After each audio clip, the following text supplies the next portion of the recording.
Hello guys, welcome to all of you on my YouTube channel टारेसस vision. हम पढ़ रहे हैं glossary of literary terms by M H Abrams and Geoffrey Galt Harpham. और last class में मैंने आपको पढ़ाया है कैरेक्टर और कैरेक्टराइजेशन के बारे में।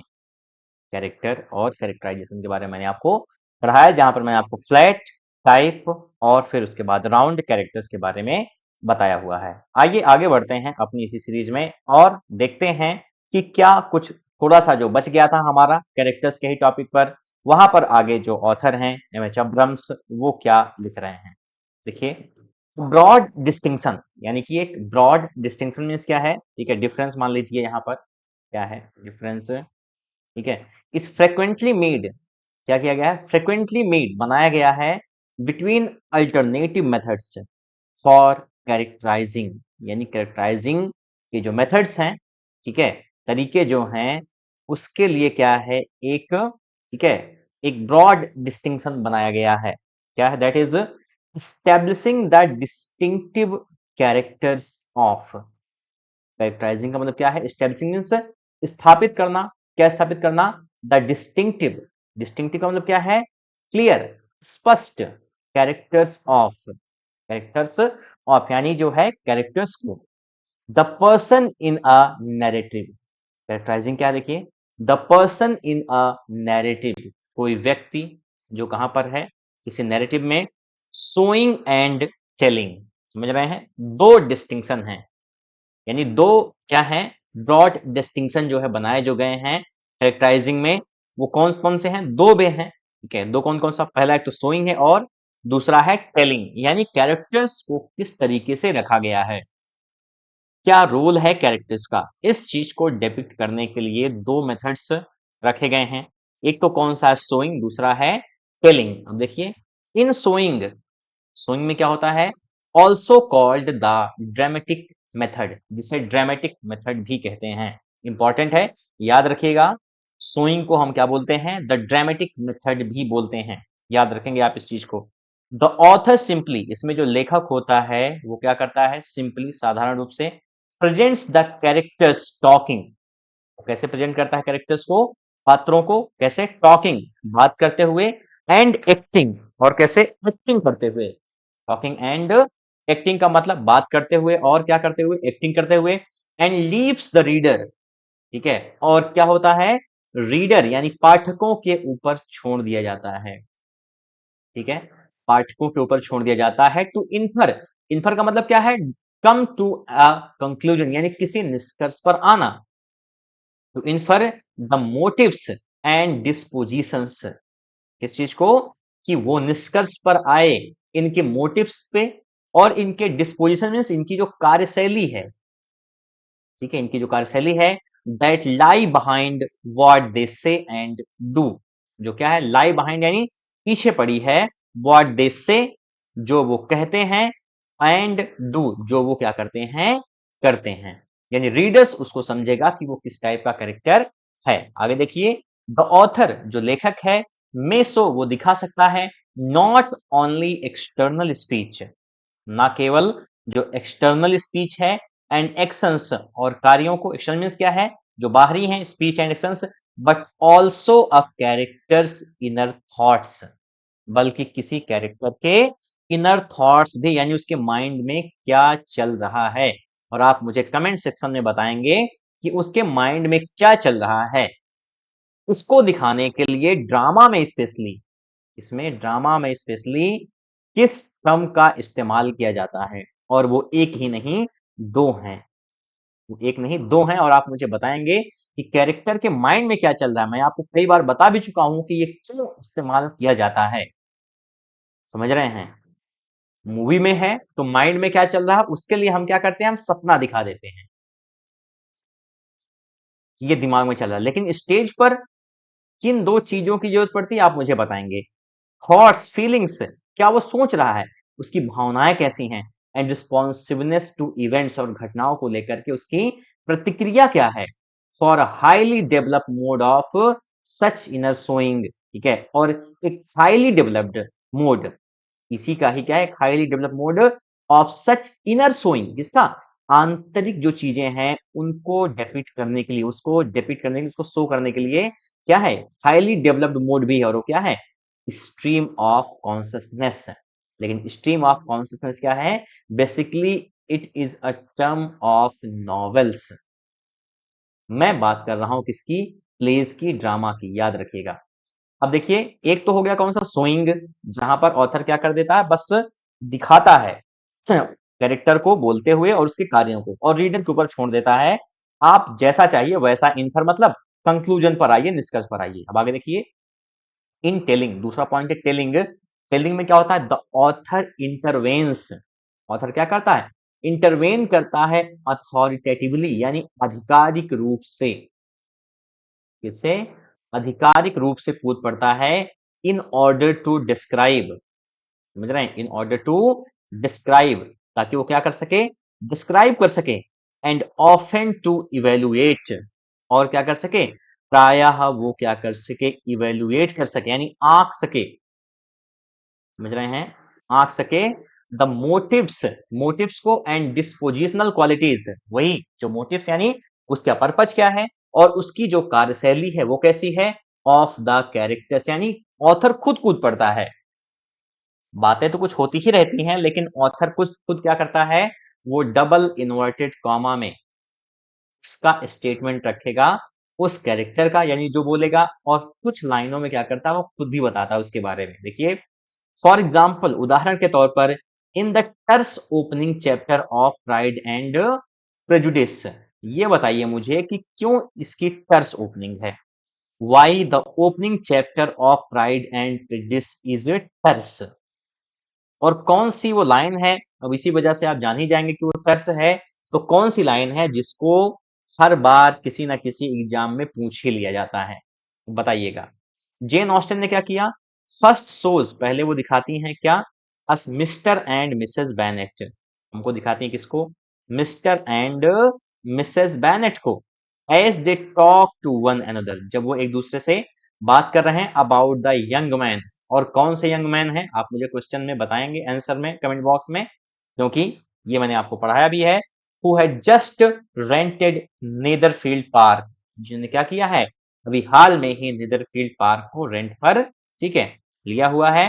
देन उसके बाद, इन द कोटेशन बिलो, नीचे क्या किया है, कोटेशन में उन्होंने क्या किया, टेल्स अस अबाउट, हमें बताती हैं, देम, उनके बारे में, एंड सो कंफर्म्स, और पुष्टि करती हैं, एंड एक्सपेंड्स द इन्फ्रेंसेस, और क्या करती, एक्सपेंड करती हैं, फैलाती हैं किस चीज को, द इन्फ्रेंसेस मीन्स कंक्लूजन को, निष्कर्ष को, that the reader has begun to make, जिसको पाठक ने बनाना शुरू कर दिया है अपने माइंड में, फ्रॉम व्हाट हैज बीन सोन, जो भी कुछ दिखाया गया है, यानी चीजें जब आपको बताई जाती रहेंगी, तो आपके माइंड में ऑटोमेटिकली उस कैरेक्टर को लेकर के कुछ ना कुछ आपके दिमाग में बनने लगता है, फिर कूद पड़ता है ऑथर खुद, समझ रहे हैं, और वो आपको बताता है कि असल में मामला क्या है गुरु, ठीक है, ये चीजें कैसी हैं। अब देखिए, मिस्टर बैनेट बता रहे हैं क्या, Mr Bennet was so odd, a mixture of quick parts, Mr Bennet क्या थे, एकदम से विचित्र थे, सो ऑड मतलब एकदम विचित्र थे, क्या है, एकदम विचित्र हैं, मिक्सचर मीन्स मिलावट, समझ रहे हैं क्या, मिलावट, ऑफ क्विक पार्ट्स, कई सारी चीजों का, सरकास्टिक ह्यूमर उनके अंदर था, समझ रहे हैं, सरकास्टिक ह्यूमर, सरकास्टिक ह्यूमर का मतलब जब क्या है, जब किसी की, ठीक है, मतलब ताने मार करके एकदम से मजाक उड़ाएं, वो वाला, रिजर्व थे ये, समझ रहे हैं, कैसे थे, रिजर्व थे, बिल्कुल अपनी बातों को कैसे कहना है कैसे नहीं कहना है, इस चीज को लेकर के उनके अंदर में अच्छा खासा वो क्या होता था, अपनी चीजों को अपने पास तक ही रहते थे, ये नहीं कि क्या है कि मन में है जो उसे सबके सामने क्या करें, ठीक है, एकदम से बताते रहें, और क्या है, कैप्रिस, हंसमुख भी हैं, ठीक है, समझ रहे हैं, हंसमुख भी हैं, और क्या, दैट द एक्सपीरियंस ऑफ, क्यों, क्योंकि अनुभव है, 3 and 20 years, 23 साल का, समझ रहे हैं, 23 साल का, had been insufficient to make his wife understand his character, समझ रहे हैं, क्या है कि 23 साल हो गए हैं, और क्या है कि उनकी जो पत्नी है, इतने 23 साल भी क्या है, हैड बीन इनसफिशियंट, वो पर्याप्त नहीं रहे हैं, किस लिए, to make his wife understand his character, कि उनका कैरेक्टर कैसा है उसको अपनी पत्नी को समझा सके। ठीक है, उनकी पत्नी आज तक उसको समझ ही नहीं पाई है, मिस्टर बेनेट को वो समझ ही नहीं पाई हैं। समझ जाती तो शायद वो उनके हिसाब से जो उनकी कमियां थी उनको वो दूर करने की कोशिश करती थी, लेकिन वो ऐसा नहीं थी। आप देखेंगे मिसेस बेनेट का जो कैरेक्टर है वो बहुत ही ज्यादा यहाँ पर उसको आप कह सकते हैं नेगेटिव यानी नकारात्मक रूप में रिप्रेजेंट किया गया है। अब देखिए, her mind was less difficult to develop, उनका जो दिमाग था कैसा था, was less difficult to develop. ठीक है, थोड़ा सा कठिन था किस चीज के लिए, डेवलप करने के लिए, विकसित करने के लिए, विकास होने के लिए उसका। She was a woman of mean understanding, वो कैसी महिला थी, ऑफ मीन मीन्स तुच्छ, अंडरस्टैंडिंग की, समझ की, समझ रहे हैं, वैसी महिला थी वो, कुछ समझ वाली, लिटिल इंफॉर्मेशन, थोड़ी सी, अब लिटिल का मतलब यहाँ कोई है तो नथिंग, नो इंफॉर्मेशन मान लीजिए, बिल्कुल उनके पास जानकारी नहीं होती थी, एंड अनसर्टेन टेम्पर, और उनका जो टेम्पर था वो बिल्कुल ही अनिश्चित, समझ रहे हैं, स्पेशली विशेषतया since the novelistic theory and practice of Flaubert and Henry James, मुझे विशेषतया नॉवलिस्टिक थियरी, नॉवलिस्टिक मतलब जो नई थियरी आई, and practice of Flaubert and Henry James, Flaubert और हेनरी जेम्स की, a critical tendency has been to consider, ठीक है, एक क्रिटिकल टेंडेंसी रही है किस बात को लेकर के, कंसिडर मानने के लिए, telling a violation of artistry and to recommend only the technique of showing characters, समझ रहे हैं किस चीज को लेकर के कंसिडर करते हैं, मानते हैं, टेलिंग क्या है, अ वायलेशन ऑफ आर्टिस्ट्री, अगर आप टेलिंग कर रहे हैं यानी ऑथर के बारे, सॉरी कैरेक्टर के बारे में घुस करके बताने लग रहे हैं तो ये क्या वायलेशन है, समझ रहे हैं, ये वायलेशन है किसका, ऑफ आर्टिस्ट्री यानी लेखनी का, एक लेखक को जज नहीं करना चाहिए, एंड टू रिकमेंड, और ये क्या करते हैं, सुझाव देते हैं किसका, ओनली द टेक्निक ऑफ, तकनीक किसकी, ऑफ शोइंग कैरेक्टर्स, यानी कैरेक्टर्स कैसे डिपिक्ट किए जाएं, सिर्फ शोइंग वाले, ऑथर्स, इट इज सेड, ऐसा कहा जाता है, should totally efface themselves in order to write, समझ रहे हैं, इफेस मतलब क्या होता है, भुला देना, ऑथर क्या करे, टोटली इफेस, भुला दे खुद को, स्वयं को, यानी किसी वो कंक्लूजन पे आए ही ना, इन ऑर्डर टू राइट, अगर उसे किसी के बारे में लिखना है, कैसे, ऑब्जेक्टिवली, ऑब्जेक्टिवली का मतलब क्या है कि आप निष्पक्ष रूप से, आपका कोई उसमें स्वयं रहा ही नहीं है, और कैसे, इम्पर्सनली, वही आप जानते हैं नेगेटिव क्वालिटीज, नेगेटिव कैपेबिलिटी सारी क्वालिटीज हैं ये, और ड्रामेटिकली, अगर आप ये सब लिखना चाहते हैं तो आपको कैसे लिखना चाहिए, ऑब्जेक्टिवली, और आप इफेस कर देंगे अपने आप को, सच जजमेंट्स, ठीक है, ऐसे जजमेंट्स हैं, हावेवर, हालांकि, privilege a modern artistic limitation, क्या करते हैं, प्रिविलेज करते हैं, विशेषाधिकार देते हैं किसको, अ मॉडर्न आर्टिस्टिक लिमिटेशन, समझ रहे हैं, एक आधुनिक आर्टिस्टिक सीमितता को, suited to particular novelists effects, suited to particular novelistic effects, जो सूट करती है विशेष तरीके के नॉवलिस्टिक इफेक्ट्स को, ठीक है, नए जो आ रहे हैं तौर तरीके उसमें, and decree and alternative method, और डिक्री मीन्स क्या, शुरू करे, स्टार्ट करे, एंड अल्टरनेटिव मेथड, एक जो है वैकल्पिक तरीका, ऑफ कैरेक्टराइजेशन, कैरेक्टराइजेशन का, which a number of novelists have employed to produce masterpieces, जिसको बहुत सारे, ठीक है, नंबर ऑफ नॉवलिस्ट यानी बहुत सारे उपन्यासकारों ने एम्प्लॉय किया है, अपनाया है, इस्तेमाल किया है, टू प्रोड्यूस मास्टरपीसेस, मास्टरपीसेस को प्रोड्यूस करने के लिए, पॉइंट ऑफ व्यू आप देख सकते हैं, अभी आगे चल करके जब हम पी अल्फाबेट को पढ़ेंगे तो वहां पर मिलेगा, मैं आपको बताऊंगा इसके बारे में, लेकिन आप यहाँ पे क्वेश्चन का मेरे जवाब दे दीजिएगा, क्वेश्चन ये है कि ओमनीसिएंट पॉइंट ऑफ व्यू कौन सा होता है, ओमनीसिएंट पॉइंट ऑफ व्यू कौन सा होता है, ठीक है, पॉइंट ऑफ व्यू कौन सा है, आप मुझे कमेंट सेक्शन में बताएंगे, ठीक है।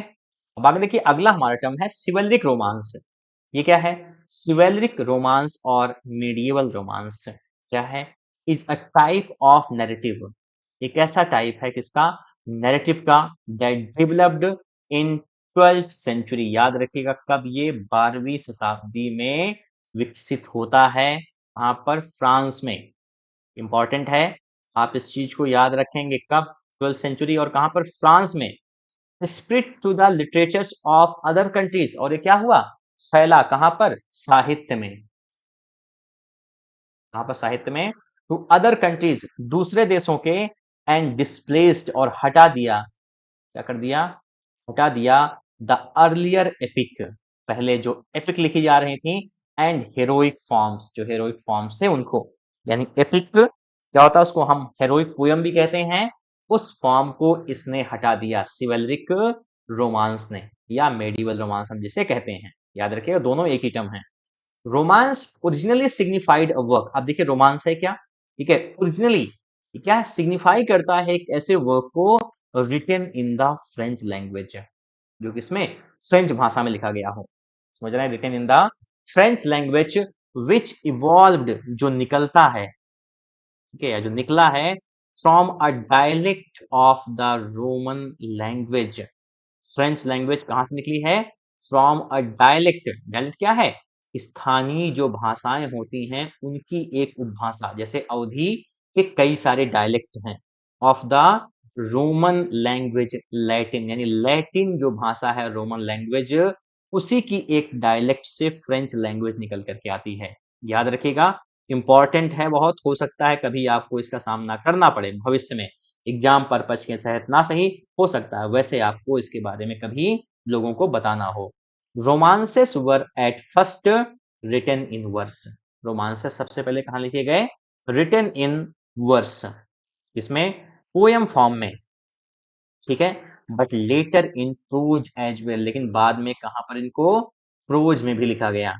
द रोमांस इज डिस्टिंग्विश्ड, आप समझिए, रोमांस क्या है, वो डिस्टिंग्विश्ड फ्रॉम द एपिक, उसे हम एपिक से अलग करते हैं, कैसे, इन दैट, इस तरीके से, that it does not represent a heroic age, समझिए, क्या होता है, एपिक एक हेरोइक एज को रिप्रेजेंट करती है, ऑफ ट्राइबल वॉर्स, ठीक है, ट्राइबल वॉर्स को, लेकिन रोमांस ऐसा नहीं करता है, but a courtly and chivalric age, लेकिन रोमांस क्या है, वो एक कोर्टली मीन्स एक दरबार का, ठीक है, एंड सिवेलरिक एज, समझ रहे हैं कौसी, सिवेलरिक मतलब वीरता, लेकिन वीरता कैसी, जब आप क्या करते हैं, किसी जो है महिला का, ठीक है, प्यार पाने के लिए, उसको जीतने के लिए जो आप दिखाते हैं वीरता, उसे हम सिवेलरी बोलते हैं।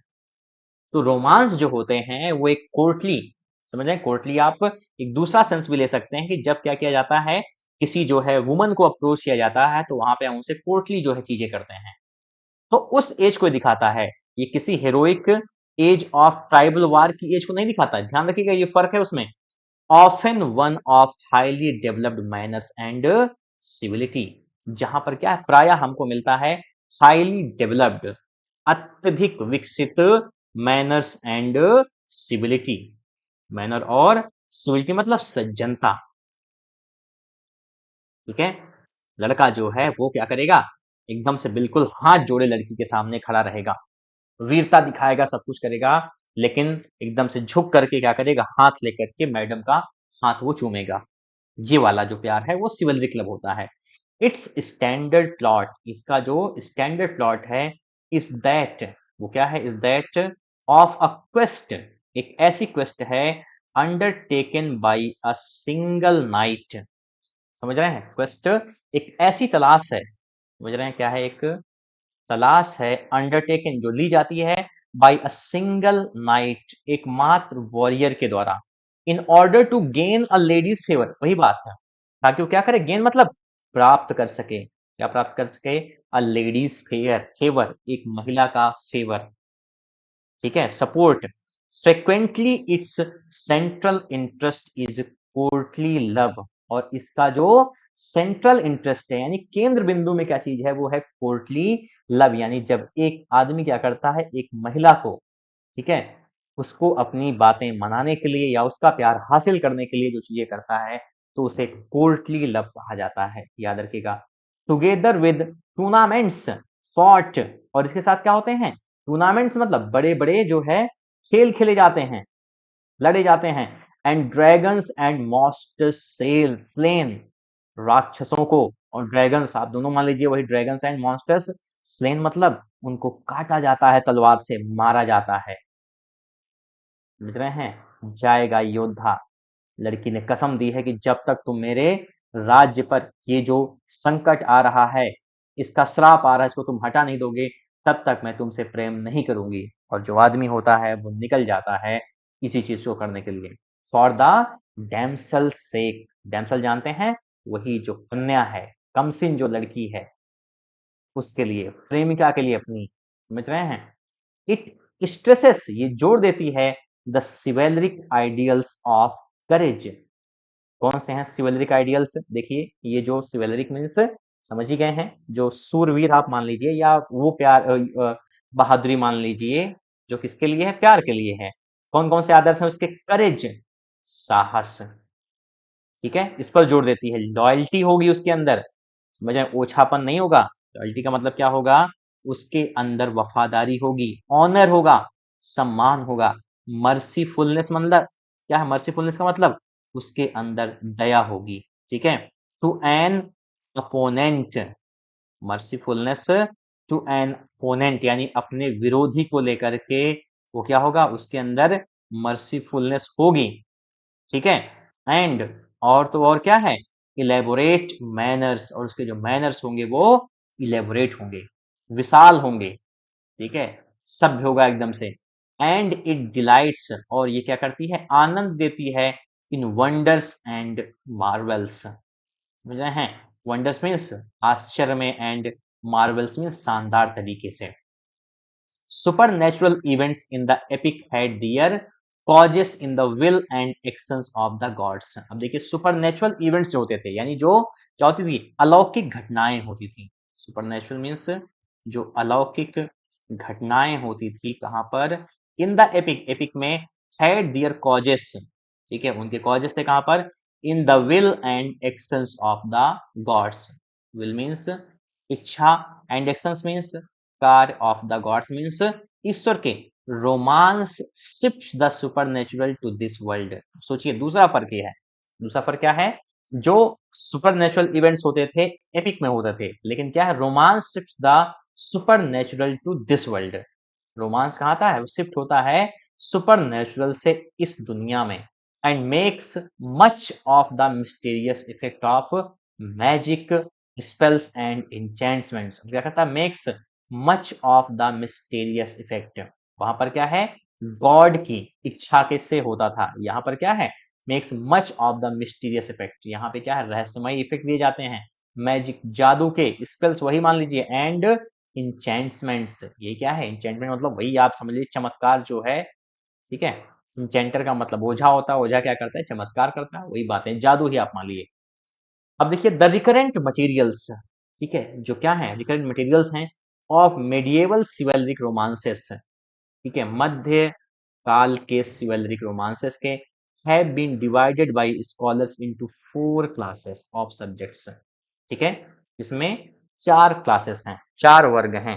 रिकरेंट मटेरियल्स जो हैं मेडिवल सिवेलरिक रोमांसेस के, वो 4 भागों में। कौन कौन सा? पहला है the matter of Britain. The matter of Britain. Britain क्या है? देखिए, that is Celtic subject matter. समझिए, क्या है वो? सेल्टिक सब्जेक्ट मैटर है। स्पेशली, विशेषतया स्टोरी जैसी कहानियां हैं, centering on the court of King Arthur.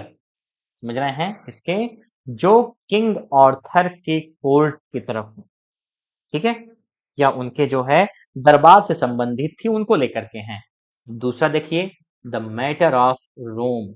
रोम का मैटर क्या है? द हिस्ट्री एंड लीजेंड्स, इतिहास और गाथाएं इसकी, ऑफ क्लासिकल एंटिक्विटी, यानी जो पुरानी प्राचीनता है उसको लेकर के, इंक्लूडिंग, जिसमें शामिल है, क्या शामिल है? The exploits of Alexander the great end of the heroes of the Trojan war. समझ रहे हैं किनकी बातें? एक्सप्लॉइट का मतलब बातें समझ लीजिए, अलेक्जेंडर द ग्रेट की, और किसके?